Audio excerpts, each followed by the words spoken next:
সোনারাঙ্গা পাইকারি কাঁচা বাজার। খুলনা সহ আশপাশের বেশিরভাগ বাজারে সবজি সরবরাহ হয় এখান থেকেই। ভোররাত থেকে শুরু করে বেচাকেনা চলে সকাল পর্যন্ত। এখান থেকে কিনে খুচরা বাজার সহ বিভিন্ন স্থানে সবজি বিক্রি করেন অনেক ব্যবসায়ী। সপ্তাহ ব্যবধানে এই বাজারে বেড়েছে সবজি সরবরাহ, যাতে কমেছে লাউ, পেঁপে, বরবটি, ঢেঁড়স সহ নানা সবজির দর। তবে চাহিদার তুলনায় কিছুটা কম থাকায় বেগুন ও উচ্ছের দাম এখনও নিয়ন্ত্রণের বাইরে। গাছে পোকা ধরে নষ্ট হয়ে যাচ্ছে, এর জন্য বেগুনটাও বৃদ্ধি।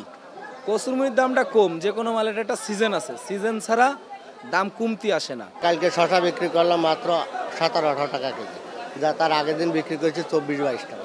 সবজির দাম এখন কমবে, এখন সিজন তো, এখন গের বেড়িতে প্রত্যেকটা গেরে তরকারি আছে, আর মনে করেন যে এক সপ্তাহের ভিতরে আরো কমে যাবে।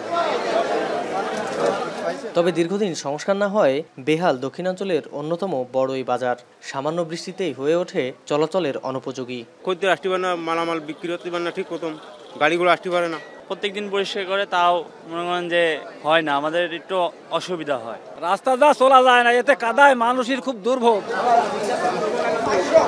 এদিকে পর্যাপ্ত সরবরাহ থাকলেও নগরীর গল্লামারী বাজারে চড়া ইলিশের দাম, ফলে এখনও চাহিদার শীর্ষে রয়েছে তেলাপিয়া, পাঙ্গাস সহ কার্পজাতীয় মাছ। তবে দাম নিয়ে সন্তুষ্ট নন ক্রেতারা।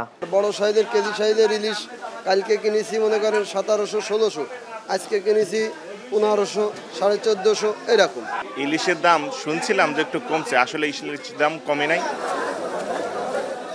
সপ্তাহের ব্যবধানে কিছুটা স্বস্তি ফিরেছে মাংসের বাজারে। 100 টাকা কমে প্রতি কেজি গরুর মাংস বিক্রি হচ্ছে 650 টাকায়, আর 10 টাকা কমে ব্রয়লার মুরগির দর 150 টাকা। রামিম চৌধুরী, এখন, খুলনা। 250-টিরও বেশি ডিজাইন অপশন নিয়ে ওয়ালটন স্মার্ট ফ্রিজ, বোঝে আপনার প্রয়োজন।